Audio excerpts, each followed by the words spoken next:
instead of making all these like new restaurants and like new centers and stuff, they should be focusing on like making more buildings for people who need help and like because there is such a wait list, so they should make it more of a priority for people. And I'll interject by saying it's complicated, right? Because if we lived in a more ideal world, sure, we'd spend more time and energy and money helping people who need help and investing into that. But the world we live in, and I don't know, there's no need to get emotional about it, isn't ideal, right? It is the way it is, right? So even in Calgary, I think they put funding towards a new arena. And a friend of mine, she was quite upset by that. Like, hey, there's this many people who are homeless, and we're spending this, like, hundreds of millions of taxpayer dollars to build an arena, a stadium, which only gets used by a certain type of population, right? I don't know about you kids, but I've never gone to Rogers Centre. Like, I've never watched a game there. Well, I don't even like hockey. I wasn't joking when I said that. I've never watched a hockey game there. I've never gone to a concert there. I've never actually walked into the building, right? Not that I potentially can't, but that facility services a certain type of people, right? People who like going to these events and who can afford to, right? Because some those tickets aren't cheap. You had your hand up. So someone had their hand. I was just kind of talking about like the government's like pushing away homeless people, like with like all the cops on the street, like they're like taking out like they have like their little campground, like their campgrounds and where most homeless people live, and they're like kind of like they get like kicked out of their places, so like where are they supposed to go? Stuff like that. So from what I've learned, because my friend is trying to work with this problem, it's a little bit of the opposite. So what generally happens is, yeah, like we said, there's not enough shelters for these people who are struggling, and so they'll set up their encampment, their tent somewhere. Maybe it's behind someone's yard, and then the resident of that house, particularly if you're an older person, and the thing about homelessness, when you look at this image, go back. I was part of a discussion on this topic, and so there are people, there's crime, there's homelessness, and then there's poverty or / addiction. And sometimes these people cover all 3 of these categories, 4 of these categories, but sometimes they only have one or the other. So, I mean, these 2 people don't look like they're gonna harm anyone, so maybe they're just in the homeless category. But sometimes what happens is that they're homeless and they're dangerous as well. I just read a post from someone in my community. This woman was followed by 2 sketchy looking people, potentially homeless, from the train station to her house. And then when she got to her yard, they were trying to get her to come out. And when she mentioned that, hey, like, I'm gonna call the police, I think they said to her, like, that kind of talk will get you hurt. So now they're threatening her in her yard. And so it's very complicated, right? And you have these different categories of people. And sometimes one individual covers all those categories, but sometimes they're just homeless, or they're just struggling from addiction or poverty. And maybe sometimes they're criminal and violent as well, so it gets complicated.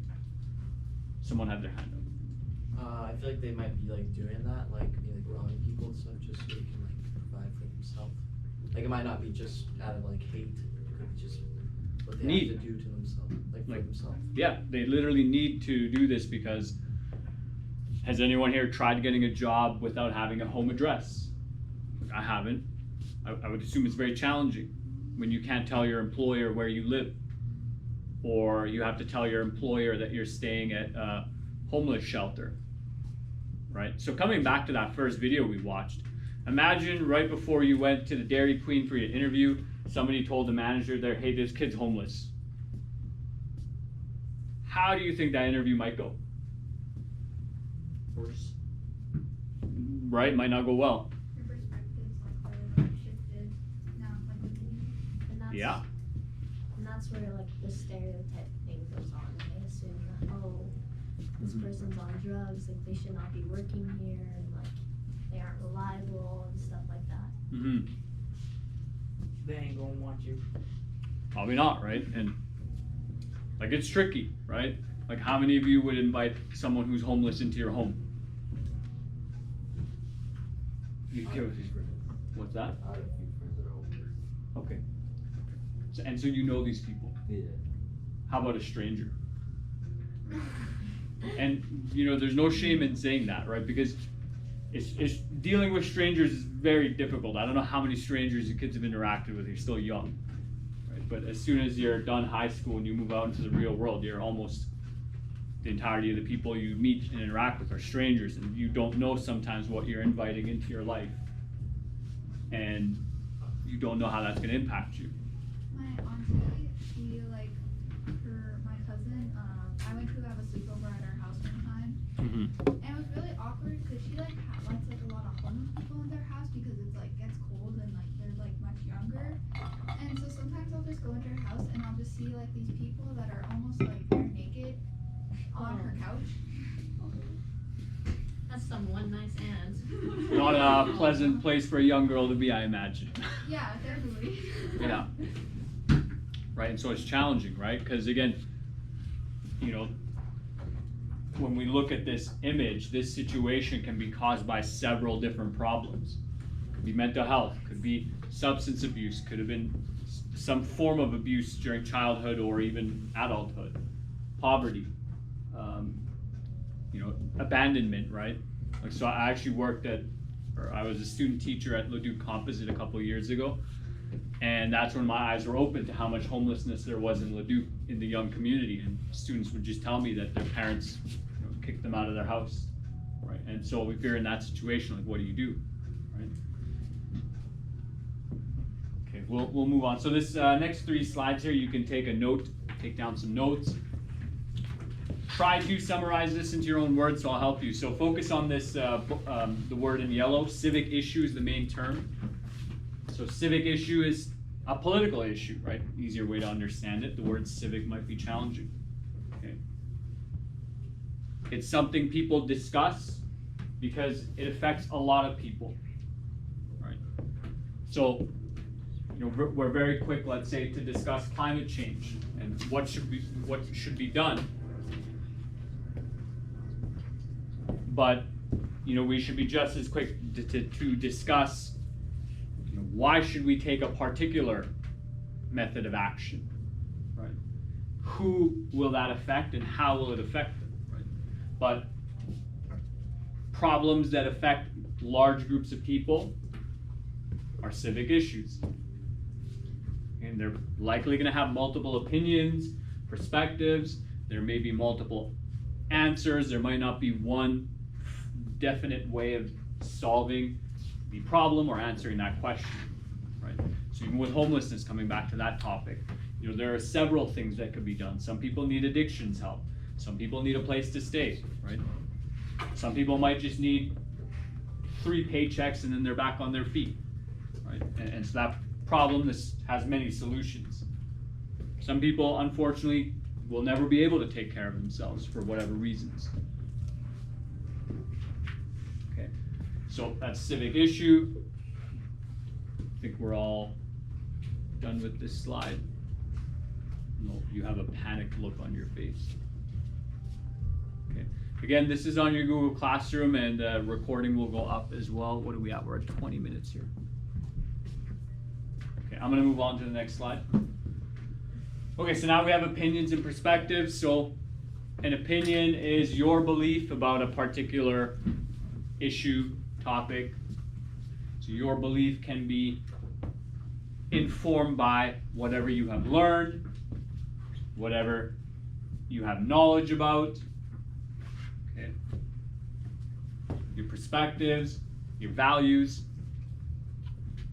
Okay, so your opinion, let's say you go to you're 13 years old, you go to the gym, you work out, you have a particular opinion on exercise, diet, nutrition, but then 6 years later, you've been in the gym for 6 years, you've been experimenting with your diet, you've been learning new things, you've been trying different exercises. Your opinion will change due to the information you've interacted with. Okay. So perspective is a way of looking at things. Similarly, like as a 13-year-old in grade 9, most of you have probably only spent time in school. your perspective on certain things in the world is going to be limited because of how much interaction you have had with the world, with anything in it, right? Now your perspective can be changed, as you shift through different environments. Okay, so let's say some of you go travel to different countries, your perspective on the people there and the country and the culture could change. Your perspective can also change as your priorities change. And your priorities might change as you transition through different phases in life. Very soon, in a few short years, you will be out of high school, you will be out there into the world, and you will have freedom to choose how you'd like your life to continue, what path and direction you want to go on, and that will shift your priorities.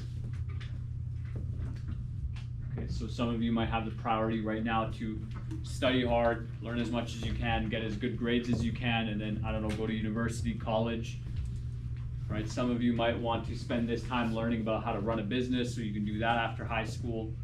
Maybe some of you want to go into athletics, whatever it is.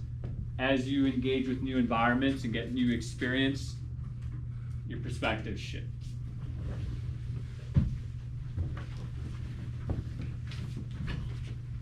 And your worldview is your outlook on life. So coming back to that glass half empty, half full, some people might have a more negative, pessimistic view of the world. It's kind of foolish, but people get caught up in this belief. It's more closely related to nihilism, but